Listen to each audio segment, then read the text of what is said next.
Well, hello, friends, family, and random people on the internet who somehow stumbled on this video. Um, the purpose of this video is sort of an announcement and also, but mainly an invitation and a request um, to join with me on something that God's been working on me in my life. I'm going to be restarting my YouTube channel and renaming it. So it used to be Christian Ambassador Training. I'm renaming it to Renewed Minds in order to reflect kind of the change in focus that I'm putting on this YouTube channel. And what I'd like to invite you to is to join me on this journey that God's been kind of calling me to reshape, to revolutionize and rethink the way that I see the world. I think that as Christians, a lot of the times our view of the world is it's too influenced by our culture, by the materialism and the scientism that rule our culture.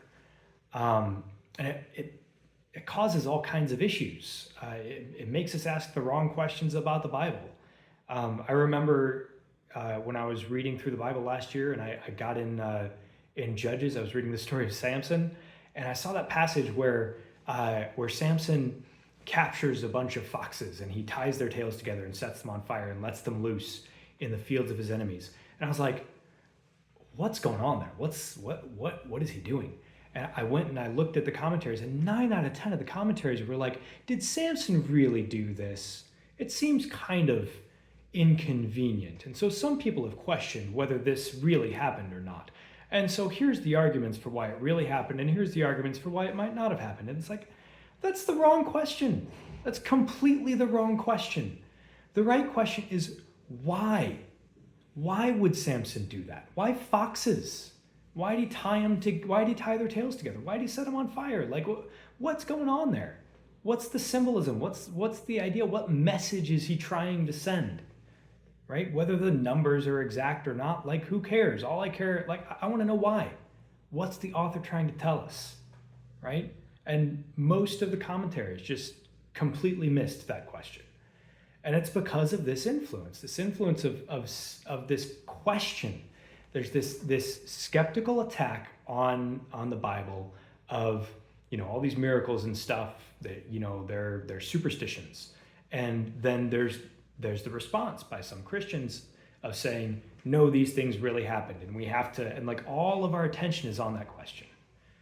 We're missing the point, right? We're missing what the author is trying to say, because the ancients who read these passages, they didn't ask that question. They didn't have that question in their minds. They were asking, what does this passage say about me? What does this passage say about my life and about the life of my town, my nation, my world? And what can I do about it? That's the question they're asking. And so this influence of materialism, it makes us ask the wrong questions. And when you get back to asking the right questions, and that's that's something we'll look at. And I think that's the bigger question. That's the bigger issue, and the thing that if we can fix that, I think that we'll be on the right path.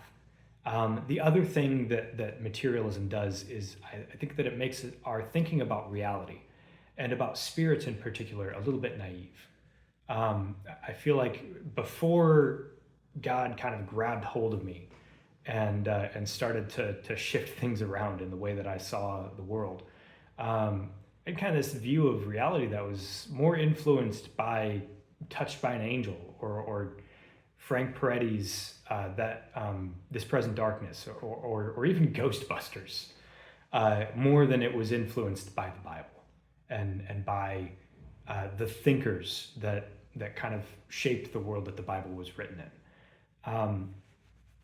And I think that as a result, we misunderstand a lot of the things that are written in the scriptures. And also, not only that, but I think that a Ghostbusters view of reality is just wrong, right? It's the spiritual world, spirits and spiritual beings, they're They're not like these creatures that are out there in some different dimension. And if we just, if somehow we got some sort of goggles to be able to see into the spiritual dimension, we'd see these creatures running around. It's not what spirits are like. The spiritual world is intimately intertwined in every aspect of our reality. The spirits are those forms, those ideas, those wills that drive reality, and they find expression through us and through like just regular things in the world. I think of the passage in Revelation that talks about the spirit of the waters and how when God's about to judge the sea, the spirit of there's this interaction with the spirit of the waters. And it's like, what's the spirit of the waters? It's the spirit that God set to oversee the way that the waters behave. And we have this idea in our minds that no, there's no spirit of the waters. The waters are just this dead thing. It's just stuff, right? And please don't take this as a it's obviously it's a criticism, but don't take this as a personal criticism. Like, this is how I saw things too, and I'm only barely grasping with the very tips of my fingernails on a better way to see things. And that's why I'm reaching out. Is I need help, and I need other minds on this. I need other people thinking through these things and giving me feedback and giving me your insights, and thinking about these things and helping me just to figure out the implications of if we're looking at the world from a perspective from this perspective, this new perspective, which I'll put a video up pretty soon around that. It deserves more time than I have time to give in this video. But if we have this new way of looking at the world, what does that imply? What is that going to? How's it going to shape the way that we see things? How's that going to shape the way that we act? And I think that this new way of looking at the world, instead of having a materialistic world, instead of having a world that's mostly dead, unless God like kind of supernaturally reaches in and does something, exceptional and different, that view of the world, I think, is not adequate, and we need a view of the world that sees the fact that God's a God of life, and that when God made the world, he set principalities and powers over domains and dominions that determine the way that the world runs and the way that the world works, and they're still acting today. He's, all of it's under God's control. God is sovereign, but God delegates. And because of materialism and because of this, the sort of attack of atheism on the church, I feel like we've retreated our view of the world. We've kind of pulled back and like we stopped talking about these intermediary things, and we stopped talking about a rich and compelling view of spirits and the way that spirits interact with the stuff of the world, and we pulled back to just like, well, there's God and he made things, and how all that works is a little bit foggy, but God made things and God's in control, and like that's about as far as we take it most of the time. And so my encouragement, my challenge, my invitation would be to come with me and start to think a little bit more thoroughly about these things, and start to change the way that we see the world. Start to shed those dregs of materialism that kind of have still infect our worldview, right? Because that's the culture we were raised in. It's kind of inevitable that's going to affect the way that we see things.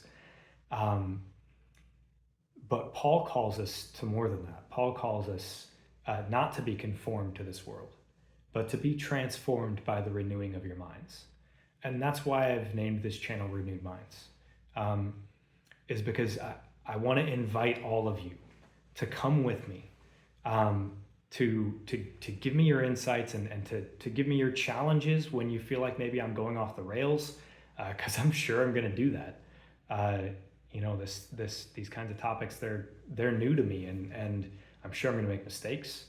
So please, give me your challenges, give me your insights, and as we explore this new way of looking at the world, I'm hoping that Christ is going to use this exploration to help us to shed our culture's way of looking at the world, to shed that influence of materialism, and to start to see this vibrant and alive and complex and just beautifully symphonic reality that God has created with new eyes. So come with me.